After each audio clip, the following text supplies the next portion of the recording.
I kind of felt there's a bit too much chatter and a little bit of mucking around from some of the people in here. I remember I told you I'm allergic to these kind of classes because when there's chatter and stuff, I kind of feel like I'm not doing my job.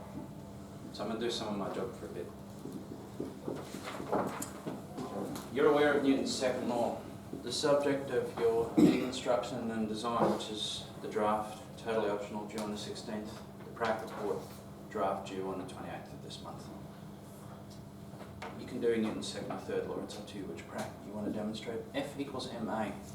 Force is equal to mass times acceleration. Measured in units. What other units could you use for force? Well, what's mass measured in? Kilograms. Kilograms. What's acceleration measured in? Meters Per second. Yeah, meters per second squared. So it could be kilogram meters per second squared. That's like an actual unit too. Well, there's another formula called momentum. Momentum is a measure of energy. So it's a combination of mass and velocity. The heavier something is and the faster it's moving, the more you don't want to be in front of it because the more energy it can impart to you. That's a very simplistic version of it. We measure mass in kilograms and we measure velocity in meters per second. So the units of momentum is kilogram meters per second. We use the letter P. Now when we look at Newton's second law, force is equal to mass times acceleration. We know that acceleration is the change in velocity over the change in time, with change in being final minus initial.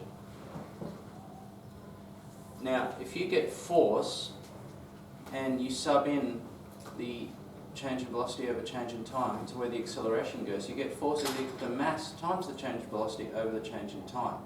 Now knowing that the change in velocity is final minus initial, we can stick that in a bracket here and expand those brackets out. So you're going to get mass times the final velocity, take mass times the initial velocity, because that will then acquire the figures you're looking for, and of course change in time remains there. But we can sub in momentum for this, because you've got mass times velocity there. So we can look at force being the final momentum minus the initial momentum over the change in time. And the result being force is equal to the change in momentum over the change in time, because you've got final minus initial there. The key thing here being that force is inversely proportional to the change in time. The bigger the change in time, the smaller the force. And that's how a seatbelt works. I'm sure I've discussed this before. The design of any of these safety features, including the foam in your bicycle helmet, or the foam in the pit at flip out when you land in it. Imagine jumping off those trampolines, they're quite bouncy, those ones, and landing on concrete. Not fun. Not fun at all. No, imagine jumping as high as you could and then just sort of landing in a pile on the concrete, or straight on your feet, like, yeah. And then switch that with a pit full of foam, and it's a completely different arrangement, isn't it? Yeah. Much better. And that's because you've increased the amount of time that there is a change in momentum over. Now, in momentum, we must have the conservation of momentum. That's why if, for example, you are in space and you throw, like in the ISS when they do the demonstration of the big heavy ISS lithium batteries, like 80 kilos of mass, and they throw it forward, what happens to the astronaut? He goes back, doesn't he? Now, what's that a confirmation of? Newton's third law. A reaction has an equal and opposite reaction. But he must go back. He has to. There is not a physical universe in this, or physical reality in this universe anyway, where he can't, because of the conservation of energy. If you think of a vector, he applies a force vector going that way with the battery, and he goes the other way, right? Yeah. One vector goes that way, the other vector goes that way. You put them together as a vector addition, and they'll end up being zero, as they cancel out. That's part of the conservation of momentum. We're talking about vector quantities having a magnitude, direction, and units themselves. So a classic style momentum question would have a mass, let's say 1 kilogram mass, which is at rest. Now if it's at rest, that means its velocity is 0. So if you look at its initial momentum, it's going to be 1 kilogram times 0 meters per second, which is going to be 0. Now if it started at 0 and it breaks apart, then it must also end at 0. It is not possible for it to not end at 0 for the conservation of momentum. So in this situation, a 250 gram piece breaks off and moves straight up at 7 meters per second. And a 300 gram piece breaks off and moves to the right at 9 meters per second. All arse bloke figures, of course. You can do this until the cows come home, and when it comes to physics, the cows will never come home. This is not useful though, because they weigh different amounts. Now if you're thinking of P equals m times v, they've got different momentums, so we must account for this. So you're going to have 7 meters a second by 0.25, because we're going to kilograms, to give us 1.75 kilogram meters per second, but that's going up. This is a vector quantity. Here, 9 times 0.3 is 2.7 kilogram meters per second, right. It's going that way. Now we look at the final mass that's left over. So 1,000 take 250 take 300, 450 grams. Yeah? So we've got to work out which way that 450 gram mass must go in order to conserve momentum, in order to bring this system back to 0 when you add all the vectors up together.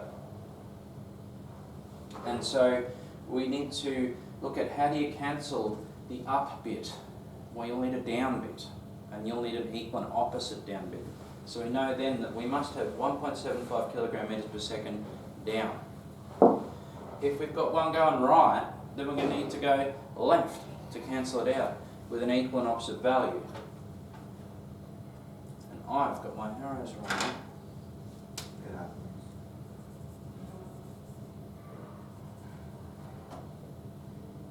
We're going to go left at 2.7 kilogram meters per second. The value of the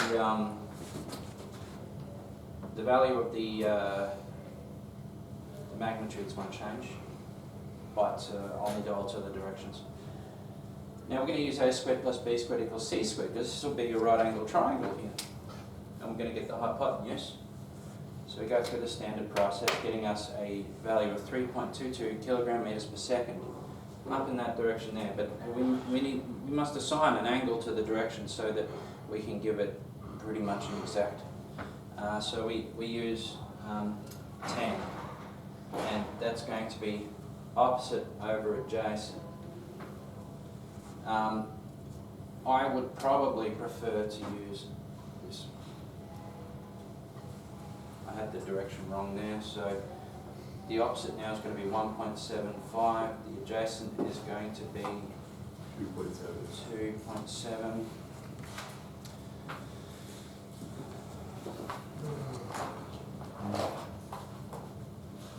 I noticed, by the way, the other day when some people were trying their physics, they were getting really weird answers out of their calculators, and they were in radians. So make sure it's in degrees. I think some of you use radians for mathematics, you won't use that in physics.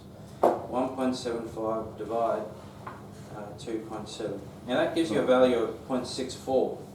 If you do tan 0.64, you'll get the wrong answer. When you want to go from the value we get out of that to the actual angle, you need to do inverse tan. So that's normally above tan, and you do the shift button. So I do shift tan to the minus 1 of the answer, and we go 32.9 degrees. 32.9 degrees. So the value is going to be 3.22 kilogram meters per second, 32.9 degrees above the horizontal. Now, that's not the final answer though, because I want to know what the velocity of the 0.45 kilogram piece is going, remembering that P is m times v. So if P equals m times v, then the velocity of the piece is going to be the momentum divide mass by rearranging the equation. So you've got the momentum, 3.22, divide the mass, 0.45, gives you 7.16 meters per second, 32.9 degrees above horizontal. Now here's what's coming. This is the tough bit. I won't deliver this today, but you might have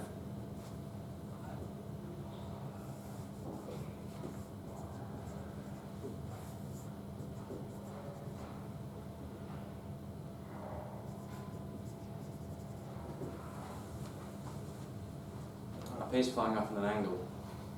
Now how's that going to complicate things? Well, you can't just use that straight out. For a start, you'll need to turn it into kilogram meters per second, and then you're going to start working out your component vectors, and they're going to feature in all the calculations. The maths is quite simple. The complexity is in the amount of things that are going on in the one problem. This is, you've seen velocity in 2 dimensions. A thing is launched at a speed of x and at an angle of y, and you've got the initial vertical and the initial horizontal velocity. You can do momentum in 2 dimensions also. Momentum also has multi-image shots. So it just simply is the next level of doing this kind of stuff in 2 dimensions. Now, always remember when it comes to vectors, head to tail. So if you've got a vector going this way and another going that way, and you pick that one up and put it there, you've got to add it like that, they're going to add together, right? Now if I have another vector going this way, I'm going to pick it up and put it there, and it's going to go there, and the net force will be that. Always head to tail with vectors. So if you've got one going that way and one going that way, you're going to pick that up and put it here, with the overall looking like that. Always head to tail. If you had to minus 1, that creates a whole new level of complication. So the gas particle question that I was getting a few questions on, where a gas particle hits a wall and it goes down and it rebounds at the same speed. Now the gas particle has the same mass and the same speed, so we could imagine that they're also momentum vectors, because they're still going to be the same. How do you get the change in momentum? Delta P is equal to P final minus P initial. This is it going down, this is it going up. Which is the P final? The up or the down? Yeah, so this is P final. And what's this one? P initial. P final minus P initial. So there's P final, but if I take P initial there and I put it on top, head to tail, it cancels out, nothing occurs. Like the whole thing disappears. But we know that's not the case, because it goes down and it comes back up again. The key thing is here, negative P initial. When you apply a negative to the vector, you switch its direction.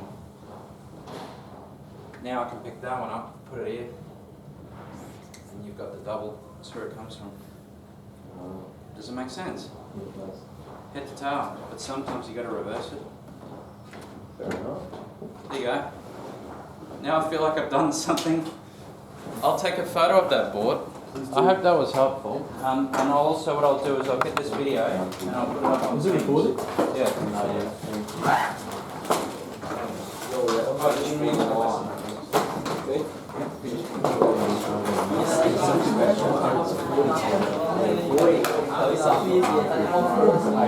There's still 5 minutes left of this lesson, right? So packing up. 9:55.